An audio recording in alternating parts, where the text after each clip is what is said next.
नमस्कार दोस्तों, एक बार फिर मेरे YouTube चैनल में आपका स्वागत है और मैं हूं अमित सिन्हा। आज का जो एडिटोरियल है वह द हिंदू ने मीडिया, खास करके जर्नलिस्ट और सुप्रीम कोर्ट के संदर्भ में जो है सो प्रस्तुत किया है। दोस्तों, आज का जो एडिटोरियल है महत्वपूर्ण इसलिए है कि चूंकि इसमें यह बात बताया गया है कि मीडिया के द्वारा यानी जर्नलिस्ट के द्वारा जो सरकार का जो है सो विरोध किया जाता है ना, कि कहीं कहीं पर होता है क्या कि सरकार जब अपने किसी कार्य में, किसी प्रोसेस में, है ना, कमी करती है या फिर लगता है मीडिया को कि सरकार यहाँ पर जो है सो लैकिंग कर रही है, पिछड़ रही है, तो मीडिया सरकार के खिलाफ जो है सो कुछ आवाज उठाती है। तो इस संदर्भ में जो है सो एक विवाद का विषय रहा है और सुप्रीम कोर्ट ने इसमें कहा है कि किस हद तक जो है सो सरकार का जो है सो आलोचना मीडिया कर सकती है ना। इसमें एक शब्द आया है सेडिशन। सेडिशन का मतलब होता है देशद्रोह। क्या सरकार का आलोचना करना देशद्रोह की श्रेणी में आता है? क्या नहीं आता है? तो इन सारी बातों का जो है सो द हिंदू ब्रॉड एनालिसिस करता है। एक बात इस तो स्पष्ट है दोस्तों इस एडिटोरियल में कि इसमें यह कहा गया है कि सरकार का जो आलोचना है उसमें अति व्याप्ति नहीं होना चाहिए। ऐसा नहीं कि आप सरकार के खिलाफ आवाज उठाते हैं तो वह सेडिशन का चार्जेस हो जाएगा, देशद्रोह का आरोप हो जाएगा, ऐसा नहीं है। लेकिन एक निश्चित सीमा तक, चूंकि कारण क्या है कि कोई भी पद जो है सो गरिमा का विषय होता है और उसका जो है सो एकता और अखंडता देखते हुए काम करना पड़ता है। तो इसी संदर्भ में जो है सो कौन सा केस, कौन सा मैटर जो है सो सेडिशन के अंदर आता है या नहीं आता है, तो आइए दोस्तों देखते हैं। आज का एडिटोरियल है ये 7। इसका हेडिंग है मीडिया एंड सेडिशन। सेडिशन का मतलब होता है देशद्रोह, कि मीडिया और सेडिशन, है ना। On supreme court relief to journalist, कि सुप्रीम कोर्ट जो है सो रिलीफ मतलब राहत, टू का मतलब को और जर्नलिस्ट को, तो जर्नलिस्ट को सुप्रीम कोर्ट रिलीफ देता है। किस संदर्भ में देता है तो इसमें हम लोग बातचीत करेंगे, देखेंगे।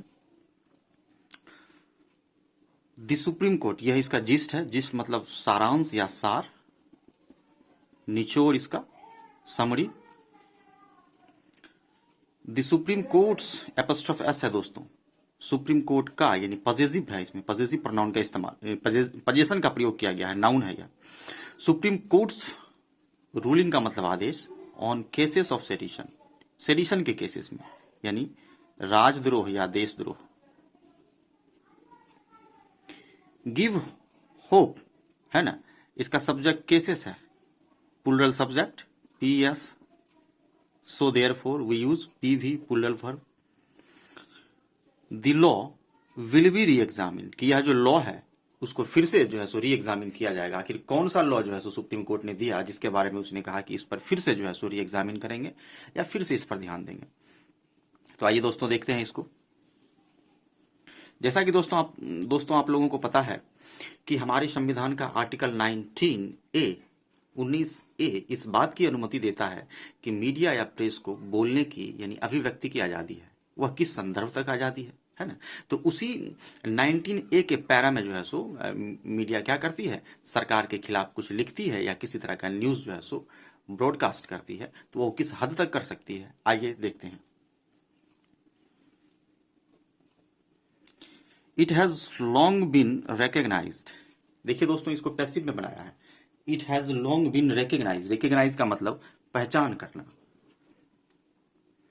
It has long been recognise, यानी कि ये पैसिव है, सब्जेक्ट प्लस हैज या have plus been plus V3 plus object. Been लगने के बाद यदि वर्ब फ्री आता है तो पैसिव कहलाता है। It has long been recognise that, क्या रिकग्नाइज किया गया है, क्या पहचान किया गया है। द स्ट्राइडेंट क्रिटिसिज्म, दोनों एक शब्द है। स्ट्राइडेंट का मतलब तीक्ष्ण या कटु, क्रिटिसिज्म मतलब आलोचना, ऑफ गवर्नमेंट, कि सरकार का यदि आप तीक्ष्ण आलोचना करते हैं, जबरदस्त आलोचना करते हैं, है ना।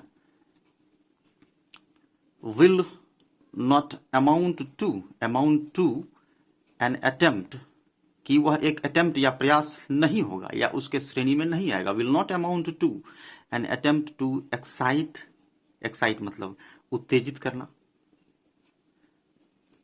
डिससेटिस्फैक्शन, डिससेटिस्फैक्शन का मतलब घृणा। डिसलॉयलिटी, डिसलॉयलिटी का मतलब अनिष्ठा टुवार्ड्स गवर्नमेंट। बहुत ही बेहतरीन लाइन लिखा है कि यदि आप सरकार का स्ट्राइडेंट क्रिटिसिज्म करते हैं, आलोचना करते हैं, तो will not amount to attempt, वह अटेम्प्ट की श्रेणी में नहीं आएगा। इस श्रेणी में नहीं आएगा कि आप अटेम्प्ट करते हैं, क्या चीज का प्रयास करते हैं, एक्साइट करने का, बढ़ाने का, घृणा बढ़ाने का, डिससेटिस्फैक्शन बढ़ाने का और डिसलॉयलिटी बढ़ाने का, अनिष्ठा बढ़ाने का टुवार्ड्स गवर्नमेंट, सरकार की ओर, है ना। कि यदि आप आलोचना करते हैं तो आप पर जो है सो केस दर्ज नहीं होगा अकॉर्डिंग टू सुप्रीम कोर्ट। तो आइए आगे और इसका देखते हैं। येट, फिर भी देखिए दोस्तों, येट प्लस और माइनस के फॉर्मेट में पिछले वीडियो में भी मैंने बताया था कि येट लगने के बाद ठीक उसका उल्टा कहता है। यहाँ क्या कह रहा है कि इस श्रेणी में नहीं आएगा। अब येट लगाने के बाद यह कहेगा कि ठीक है, इस श्रेणी में तो नहीं आएगा, लेकिन आपको एक दायरे में रहकर सरकार का आलोचना करना है, नहीं तो फिर वो सेडिशन के चार्जेस में लग जाएगा, है ना। येट फिर भी archaic and colonial view, colonial view होना और आर्किक व्यू, आर्किक मतलब पुराना, ओल्ड, कंटेम्पररी, जो ओल्ड नजरिया है, प्राचीन, एंड कॉलोनियल व्यू दैट, फिर भी हमारा जो ओल्ड है और कॉलोनियल व्यू कि एन इनटेम्परेट, इनटेम्परेट का मतलब होता है, इनटेम्परेट अटैक दोनों एक शब्द है, ऐसा अटैक जो कि काफी गुस्से में लिया गया है, यानी अनकंट्रोल्ड अटैक, यानी anger attack, uncontrolled anger attack, यानी गुस्से में किया गया अटैक। अटैक का मतलब यहां पर दोस्तों हथियार से अटैक नहीं होगा, यानी आप शब्द का जो अटैक करते हैं ना, attack on an an an incumbent, incumbent मतलब पदासीन, यानी पद पर जो भी है। जैसे अभी कह सकते हैं कि incumbent prime minister, the Narendra Modi is an incumbent prime minister. अभी वर्तमान में इनकम्बेंट कौन है? नरेंद्र मोदी। इसको बोलते हैं पद पर होना, पद पर। जो भी इनकम्बेंट रूलर है उसके खिलाफ जो है सो आप जो है सो यदि एंगर करते हैं, इनटेम्परेट अटैक करते हैं, should be met with fierce prosecution. अब क्या कह रहा है कि फिर भी यदि आप दी आर्किक एंड कॉलोनियल व्यू, हमारा जो शुरू से विचार चला आ रहा है कि यदि आप सरकार की आलोचना करते हैं तो आपको सजा हो सकती है, उसके अकॉर्डिंग कह रहा है कि यदि आप इनटेम्परेट अटैक करते हैं सरकार पर, इनकम्बेंट पर, रूलर पर, should be met with fierce prosecution. उसको क्या, फियर्स मतलब तीक्ष्ण, प्रोसिक्यूशन मतलब आरोप, उस पर जो है सो बहुत गहरा आरोप लग सकता है। शुड के बाद बी प्लस भी थ्री, तो नियम है कि मॉडल के बाद यदि भी लगाते हैं, मॉडल के बाद यदि मॉडल्स प्लस भी थ्री का स्ट्रक्चर चलता है। फॉर सेडिशन, सेडिशन के लिए उस पर आरोप लगेगा।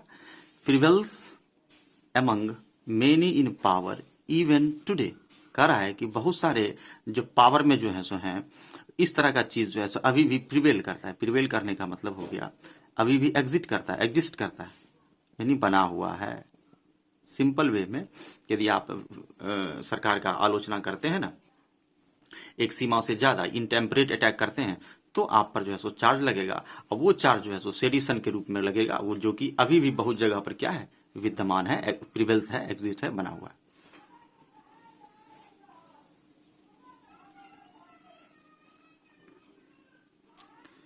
इन अ सिग्निफिकेंट जजमेंट, यहां से दोस्तों ध्यान देना है इस बात का कि एक सिग्निफिकेंट यानी शानदार या जबरदस्त, एक जबरदस्त जजमेंट किसका, तो दी सुप्रीम कोर्ट का, हैज क्वेस्ट, क्वेस्ट मतलब खारिज करना, रद्द करना,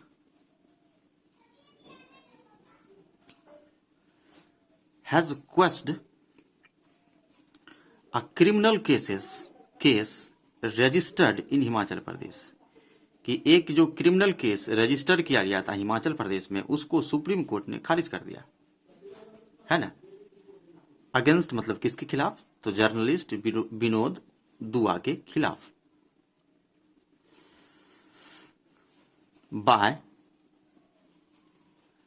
इनवोकिंग, इनवोक का मतलब होता है लॉ का इस्तेमाल करना, अकॉर्डिंग टू लॉ, यानी लॉ या रूल का इस्तेमाल करना। By invoking the narrow down meaning, narrow down का मतलब होता है संक्षिप्त करना, छोटा करना या छांटना भी होता है।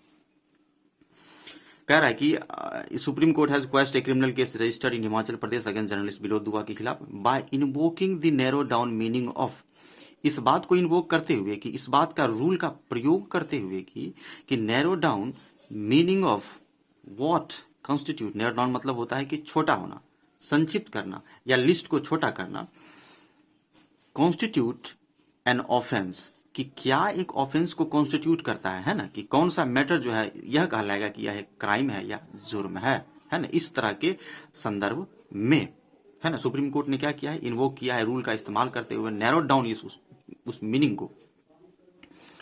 Offence under section 124A of IPC, Indian panel code का धारा 124A, इस धारा 124A में 121A में कहा गया है, 24A में कहा गया है कि मतलब इसमें यह बताया गया है कि क्या आप सरकार का आलोचना कर सकते हैं, तो किस संदर्भ तक कर सकते हैं, क्या वो पनिशेबल है कि नॉन पनिशेबल है, उसी का वर्णन 124A में कहा गया है। द प्रोविजन मतलब नियम या प्रावधान, प्रावधान फॉर सेडिशन, कि सेडिशन के लिए जो प्रावधान है, नियम है, सेडिशन यानी देशद्रोह, set out in Kedarnath Singh 1962, Kedarnath Singh case 1962 में इसको सेट आउट किया गया था, शुरू किया गया था, यानी बिगिन किया गया था, बिगिन यानी शुरू किया गया था।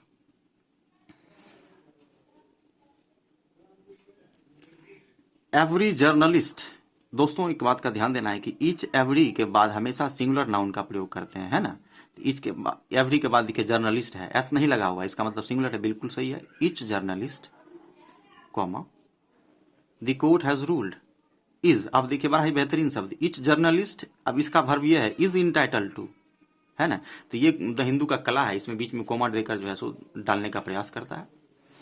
तो कोर्ट को हम लोग पहले कर लेते हैं।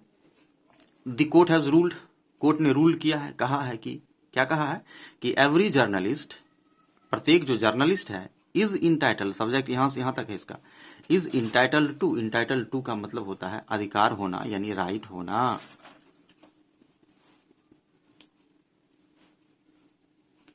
Each journalist is entitled to the protection of that judgment, यह जो जजमेंट दिया है, जो सुप्रीम कोर्ट का जजमेंट है, उस जजमेंट के अनुसार प्रत्येक जर्नलिस्ट को यह अधिकार है, entitled to protection the judgement, entitled to the protection to that judgement, every journalist is entitled to the protection, हाँ, इस जजमेंट के अकॉर्डिंग, मतलब यह जजमेंट जर्नलिस्ट को अधिकार देता है प्रोटेक्शन का, यानी उसको बचाता है। विच सेड, जिसमें कहा गया है, जिसमें ये जजमेंट में कहा गया है, थोड़ा सा ध्यान देंगे दोस्तों कि यदि डबल इन्वर्टेड कोमा डालता है ना तो वो कुछ इंपॉर्टेंट वर्ड को अंडरलाइन करता है। कमेंट्स, कि जो हम लोगों का कमेंट्स है, जो भी कमेंट है किसी तरह का, however strongly worded, strongly worded, strongly देखो देखें दोस्तों एडवर्ब है, एडवर्ब के बाद ठीक बाद एडजेक्टिव आता है, जैसा कि मैं पिछले वीडियो में बताया हूं, एडवर्ब एडजेक्टिव और नाउन तीनों चेन में चलता है, यहाँ हमारा क्या है, ये एडवर्ब है, एडवर्ब के ठीक बाद एडजेक्टिव, वर्ब का तीसरा रूप एडजेक्टिव कहलाता है। कहता है कि कमेंट आपका कितना भी स्ट्रांगली वर्डेड क्यों ना हो, कितना भी आप स्ट्रॉन्ग वर्ड से सरकार का कमेंट क्यों नहीं किए हो, एक्सप्रेसिंग, कोमा के बाद जेरेंट लगाया है, एक्सप्रेसिंग डिसएप्रोवेशन, डिसएप्रोवेशन का मतलब होता है डिससेटिस्फैक्शन या नामंजूरी देना, इसको डिसअप्रूवल भी कहते हैं, है ना, डिसअप्रूवल या डिससेटिस्फैक्शन, कि यदि disapprobation of actions of the government, कि सरकार का एक्शन का यदि आप डिसएप्रोवेशन करते हैं, नामंजूरी करते हैं, उसके प्रति आप यदि डिससेटिस्फैक्शन को एक्सप्रेस करते हैं, दिखाते हैं, थोड़ा ध्यान से देखिएगा दोस्तों, थोड़ा सा घुमा कर लिखता है the Hindu, without exciting those feelings, यहां पर से थोड़ा सा मतलब कि घुमाकर, बहुत घुमाकर बात कर रहा है, जैसे कि मैं एक राजा हूं, यह एक सेंटेंस है कि आई एम अ किंग, तो हिंदू घुमाकर क्या कहेगा कि I am not a king, sorry I am not working for the process of a king, इस तरह का सेंटेंस कहेगा, मतलब डायरेक्ट नहीं कहेगा कि मैं एक राजा हूं, उसी तरह से घुमाकर जो सेंटेंस को कहा जाता है। कह रहा है कि expressing disapprobation of actions of the government without exciting those feelings which generate the inclination to cause public disorder by acts of violence। बड़ा ही बेहतरीन लाइन। एक्साइटिंग का मतलब उत्तेजित करना, फीलिंग्स पता ही है, जेनरेट मतलब उत्पन्न करना, इंक्लिनेशन का मतलब होता है झुकाव या लगाव, झुकाव या किसी चीज को प्रीफर करना, कोई काम करना, प्रीफर करना। पब्लिक डिसऑर्डर पता ही है, एक्ट ऑफ वायलेंस, हिंसा का।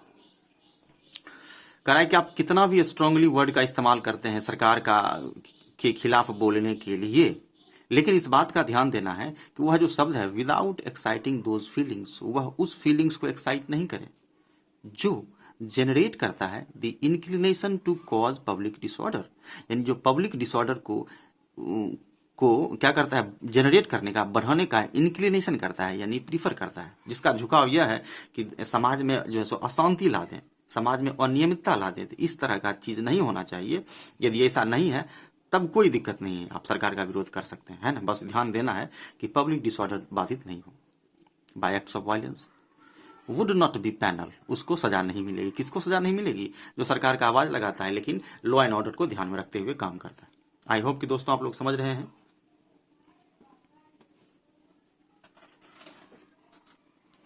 The law on sedition, sedition पे जो लॉ है यानी कि देशद्रोह पे जो लॉ है, हैज का प्रयोग लॉ के लिए किया गया है कि law has come a long way, बहुत लंबा दूरी तय किया, मतलब कि बहुत लॉन्ग वे आया है from the formulation of British era जजेस, यानी ब्रिटिश एरा के टाइम में, ब्रिटिश समय, एरा मतलब टाइम या युग भी कहते हैं इसको, एरा का मतलब युग, जजेस उस टाइम से, है ना, लंबा समय से चला आ रहा है वह नियम। कॉमर पीथरम जज थे, आर्थर स्ट्रेची जज थे, ये दोनों जज थे। दैट फीलिंग्स ऑफ डिसअफेक्शन, ध्यान से देखना है दोस्तों,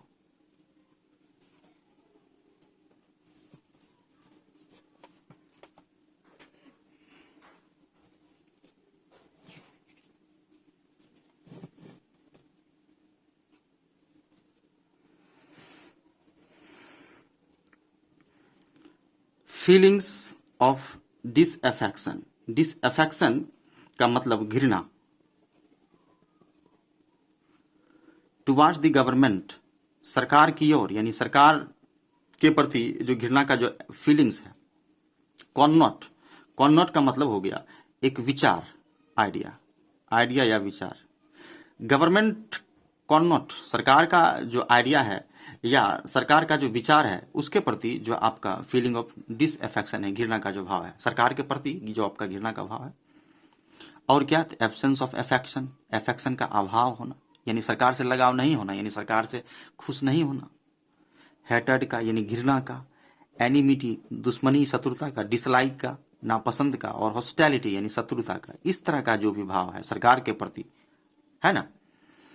and every form, every form, every के बाद सिंगुलर नाउन का प्रयोग, every form of ill will, ill will मतलब बुरा इच्छा शक्ति, विल मतलब इच्छा शक्ति, इल मतलब बुरा, यानी जो भी बुरा इच्छा शक्ति है, जैसे absence of affection, hatred, disaffection, enmity, dislike, hostility, तो these are the ill wills, ये सबको हम लोग इल विल्स कहते हैं टुवार्ड्स द गवर्नमेंट, सरकार के प्रति जो आप इस तरह का विचार रखते हैं।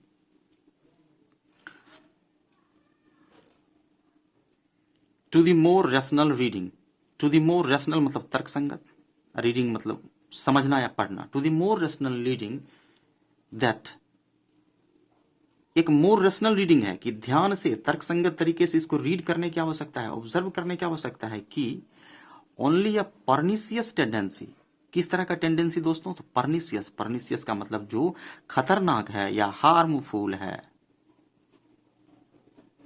या खतरनाक है। Pernicious tendency to create public disorder, कि पब्लिक डिसऑर्डर क्रिएट करने का, समाज में अशांति फैलाने का जो आपका टेंडेंसी है, वुड बी एन ऑफेंस, वही एक ऑफेंस, यही इसका दोनों दोस्तों निचोड़ है, यही इसका निचोड़ सार है। आई होप कि आप लोग समझ गए होंगे कि सुप्रीम कोर्ट के जजमेंट में यह कहा गया है कि आप सरकार का तो आलोचना कर सकते हैं, लेकिन ध्यान देना है कि पब्लिक डिसऑर्डर नहीं हो। यदि पब्लिक डिसऑर्डर होगा तो वह एक ऑफेंस हो जाएगा और उसको सेडिशन चार्जेस में डाल दिया जाएगा, ठीक है। Would be N offence, offence मतलब क्राइम। अब वुड के साथ बी लगाया है, ये मॉडल है, मॉडल के बाद बी, एन ऑफेंस, एक ऑफेंस होगा। अब बी के बाद यदि वर्ब होता है तो दोस्तों क्या होता, तीसरा रूप। येट फिर भी बताइए, येट क्या है, प्लस माइनस का फॉर्मेट है, प्लस और माइनस का। ठीक है, यह कह रहा है कि आपको सजा मिल जाएगी, लेकिन अब क्या कह रहा है कि फिर भी ध्यान क्या देना है, ठीक इसका उल्टा कहेगा उधर। फिर भी it appears,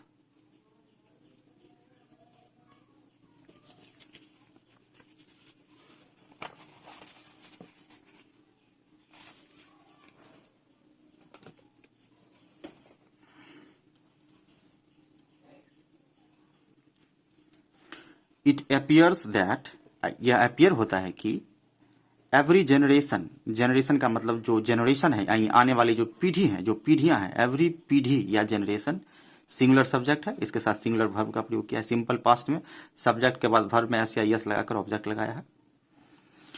need, needs a judicial, judicial iteration की आवश्यकता है। जुडिशियल इटरेशन का मतलब होता है दृष्टि या vision,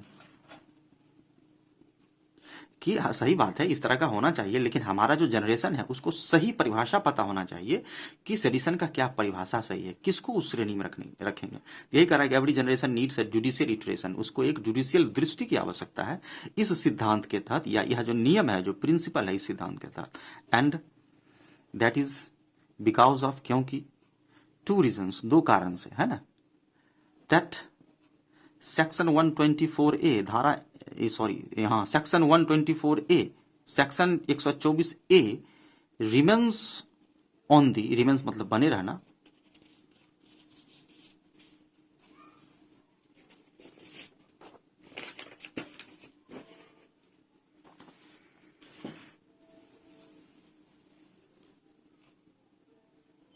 remains on the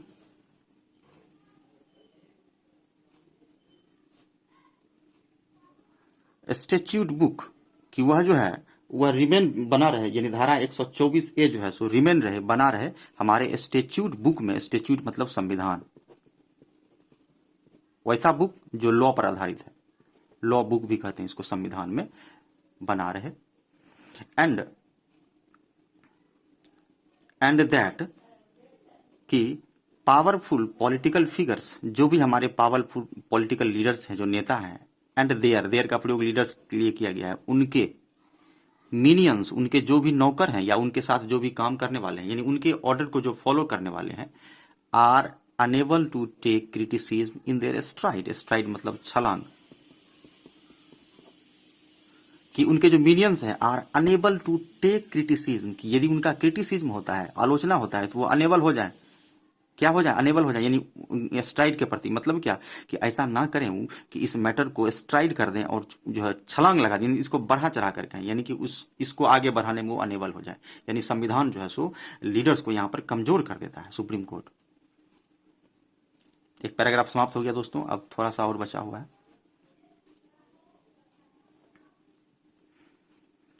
enacted to, enacted to मतलब लागू करना। पुट डाउन का मतलब रोकना या खारिज करना। पुट डाउन का मतलब रोकना या खारिज करना।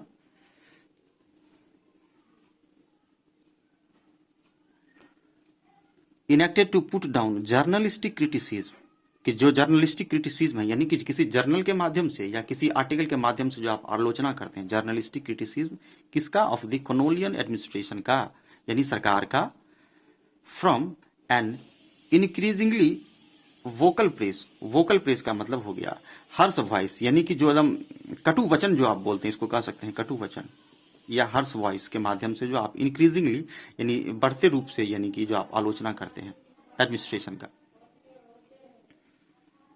सेक्शन 124A, 124A का जो सेक्शन है, इज इसेंशियली, इसेंशियली मतलब आवश्यक होना, ए प्रोविजन विच, कि 124 एक इसेंशियली एक प्रोविजन है, प्रोविजन का मतलब नियम बताए हैं दोस्तों, या प्रावधान, है ना। विच का प्रयोग प्रोविजन के लिए किया गया है, ठीक है ना, बताए हैं कि विच क्या है, यहाँ पर जो है सो प्रोनाउन का काम कर रहा है, ठीक है ना। इस प्रोनाउन के ठीक पहले जो है सो रिलेटिव प्रोनाउन का काम कर रहा है, इसके ठीक पहले जो होता है वो उसका सब्जेक्ट होता है, और उसके ठीक बाद इसका वर्ब होगा, तो singular subject singular verb.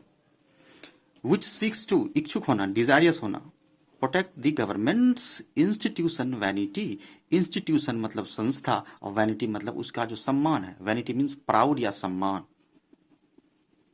Proud या सम्मान, यानी किसका, तो सरकार का जो इंस्टीट्यूशनल वैनिटी है उसको क्या करता है, प्रोटेक्ट करता है। इसमें जो है सो इस 124A में इसका प्रावधान किया गया है, यानी सरकार को बचाता है, यानी कहने का मतलब है कि सरकार की आलोचना आप नहीं कर सकते हैं। फ्रॉम डिसअप्रोवेशन, डिसअप्रोवेशन के बारे में बताए हैं कि इसका मतलब नामंजूरी करना या डिसअप्रूवल करना,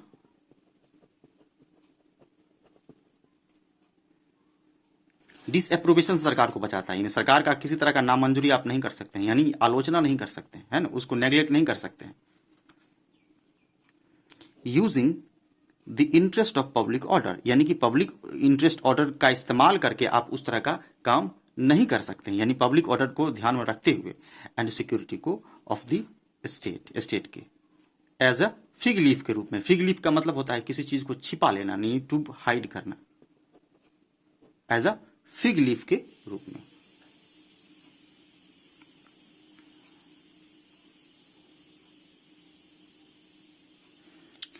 देखिए दोस्तों, it has often been criticise, देखिए यह पैसिव में बनाया है, बीन के बाद V3 है, इसका मतलब पैसिव है, हैज का ही पैसिव है।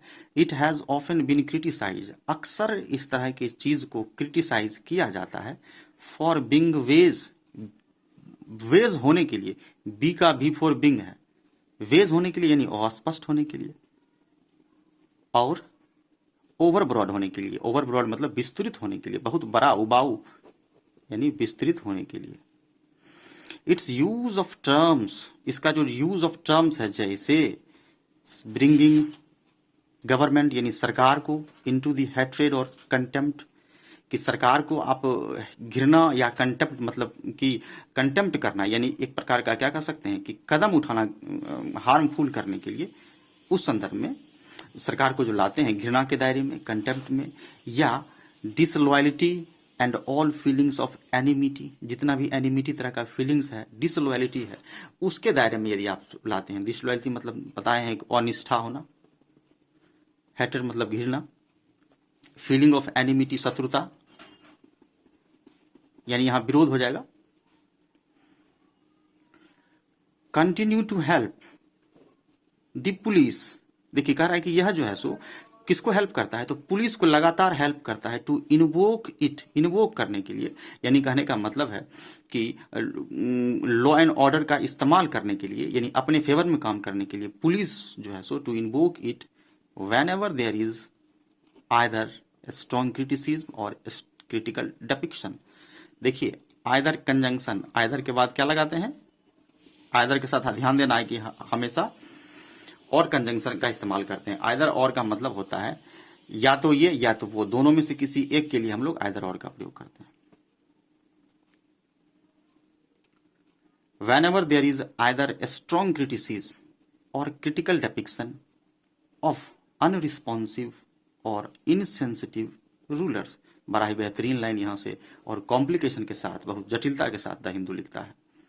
कह रहा है कि पुलिस जो है सो इन्वोक करती है, यानी क्या करती है कि इस्तेमाल करती है अपने अधिकार का, किस तरीके से कि जब कभी भी whenever there is either strong criticism, जब कभी भी किसी तरह का स्ट्रॉन्ग क्रिटिसिज्म होता है, क्रिटिकल डेपिक्शन होता है, क्रिटिकल डेपिक्शन होता है ऑफ अनरिस्पॉन्सिव या इनसेंसिटिव रूलर्स का, कहने का मतलब है कि जब सरकार ठीक से काम नहीं करती है, कोई भी रूलर यदि वो ढंग से काम नहीं करता है और उसके खिलाफ जनता सड़क पर आ जाती है, उसका क्रिटिसिज्म करती है, तो इस टर्म में पुलिस को एक हथियार मिल जाता है और वह उसका गलत इस्तेमाल करती है, जबरन पकड़कर उसको जो है सो जेल में बंद करती है, पिटाई करती है। तो इस तरह का चीज के बारे में बता रहा है कि पुलिस को हेल्प कर देता है ना, वो अपना इस्तेमाल करती है।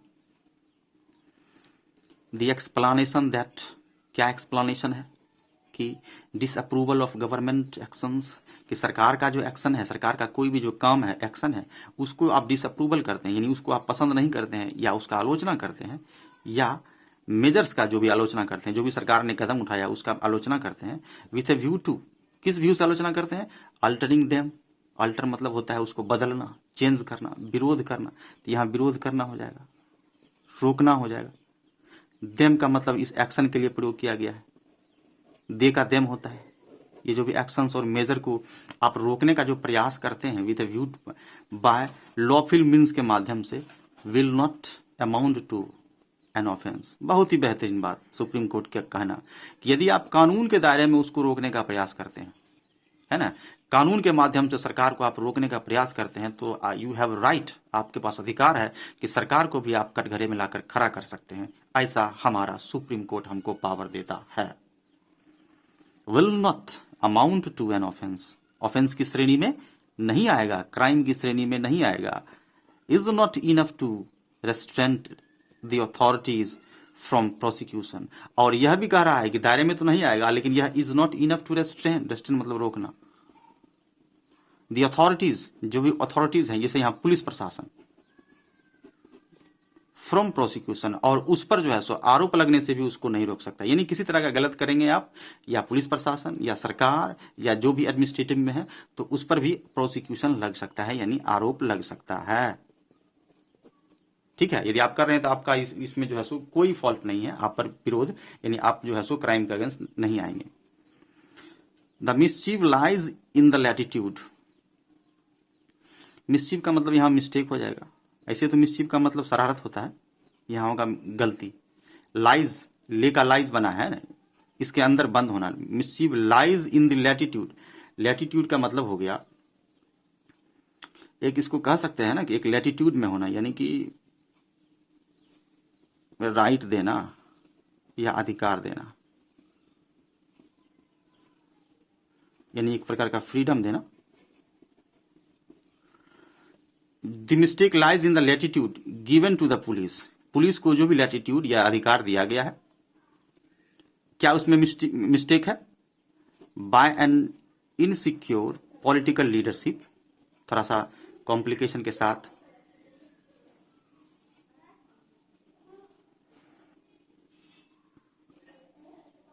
कि to come down, come down का मतलब होता है गिरना, गिराना या उतारना, या इसका मीनिंग जो है सो फॉल ऑफ करना भी होता है। On the governments adversaries, adversaries का मतलब शत्रु। क्या कह रहा है दोस्तों, ध्यान से देखिएगा। The mischief lies in the latitude, कि जो अधिकार दिया गया है उसमें क्या मिस्टेक है? गिवन टू द पुलिस को by an insecure political leadership, किसके द्वारा? तो वैसा पॉलिटिकल लीडरशिप जो इनसिक्योर है, ठीक नहीं है, यानी फालतू में जो अधिकार दे दिए हैं कि आप गलत भी कर रहे हैं तो पकड़िए। To come down on government's adversaries, सरकार के शत्रु पर आप कम डाउन होते हैं, यानी गिरते हैं, यानी उसका गलत इस्तेमाल करते हैं, उसको पकड़ते हैं, है ना। किसको? पुलिस के बारे में बात कर रहा है कि पुलिस जो पकड़ता है, यही इसमें mistake. It is unfortunate that, बड़ा ही अनफॉर्चुनेट है, दुर्भाग्य की बात है, दुर्भाग्यपूर्ण कहते हैं इसको। It is unfortunate that the bench, bench यानी सुप्रीम कोर्ट का जो बेंच है, did not go into, did plus not plus go, ये तो पता ही होगा दोस्तों आपको कि सब्जेक्ट के साथ, यानी डिड लगने के बाद, है ना, V1 का प्रयोग करते हैं, या डिड नॉट लग गया तो V1 का, डिड के बाद हम लोग क्या करते हैं? V1 का प्रयोग करते हैं। यह पास्ट में बनाया है।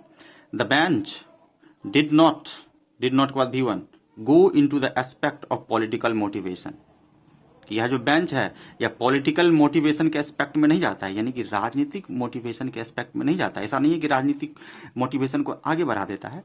Behind the police registering FIR without checking it, किसके पीछे? कि कभी कभी क्या होता है कि पुलिस जो है सो FIR दर्ज कर लेती है बिना किसी प्रॉपर जांच पड़ताल के।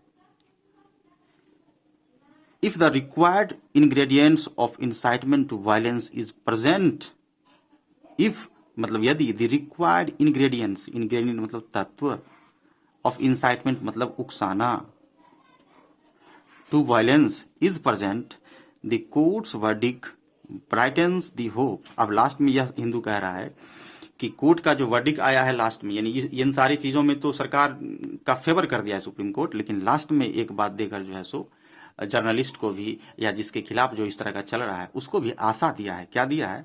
द कोर्ट्स वर्डिक्ट मतलब फैसला, ब्राइटन्स द होप, आशा को ब्राइटन करता है, चमकाता है, यहां मतलब हो गया आशा देता है कि द सेक्शंस वैलिडिटी, यह जो सेक्शन है 124 धारा, जिसमें यह कहा गया है कि सरकार के खिलाफ यदि आप करेंगे तो आपको जो है सो सजा हो सकती है, विल बी री एग्जामिन, इसको फिर से एग्जामिन करेंगे, यानी इसमें कुछ जोड़ेंगे। तो इस कारण से जो है सो जर्नलिस्ट को, मीडिया को कुछ राहत मिला है, सुप्रीम कोर्ट का जो कहना है। For now it is a blow for a free speech, एक प्रकार का यह एक क्या कह सकते हैं कि ब्लो फॉर है, यानी एक हवा चल रहा है, एक आंधी चल रही है फ्री स्पीच के लिए और मीडिया फ्रीडम के लिए, है ना, blow for free speech and media freedom के लिए। आई होप कि दोस्तों आप लोग समझे होंगे, है ना। तो इस चीज में इसको बताने का पूरा प्रयास किया गया है कि किस हद तक जो है सो आर्टिकल 24A में कहा गया है कि आप जो है सो किस सीमा तक सरकार की आलोचना कर सकते हैं। तो इस तरह से करने के बाद सुप्रीम कोर्ट ने लास्ट में कहा कि इसमें थोड़ा सा चेंजेस करेंगे और कुछ जर्नलिस्ट के फेवर में कुछ काम करने का प्रयास किया गया है कि आप आलोचना कीजिएगा लेकिन एक दायरे में कीजिएगा, यानी आपका अधिकार है। यदि सरकार कुछ गलत करती है तो आपका अधिकार है। आई होप कि दोस्तों आप लोग इसे समझ गए होंगे। तो प्रयास रखें कि 2 से 3 बार इसे पढ़ें, चूंकि कारण है कि ये आज का जो है ना, ये बहुत ही कॉम्प्लिकेटेड टॉपिक था। इसमें आपको नॉलेज भी होना चाहिए, कि आपको पॉलिटी का ज्ञान भी होना चाहिए कि क्या क्या होता है ना। तो ये सारी चीज़ों को इसमें दिया गया है। तो आप लोग कम से कम 2 बार जरूर मेरे जो है सो वीडियो को देखें, एनालिसिस करें, जिससे आपका कॉन्सेप्ट काफ़ी ब्रॉड होगा, है ना। तो धन्यवाद दोस्तों। सारे वर्ड्स को लिखें, नोट करें, पॉइंट डाउन करें, और जैसे मैं जोड़ता हूं उसे 2 बार 3 बार देखें कि कैसे जोड़ता हूं, तो आप समझने में जो है सो काफ़ी एक्सपर्ट हो जाएंगे। तो बने रहें, stay connected with high level English by Amit Sinha. मेरा वीडियो इसी तरह जारी रहेगा। सब्सक्राइब करें, लाइक करें और शेयर करें। धन्यवाद।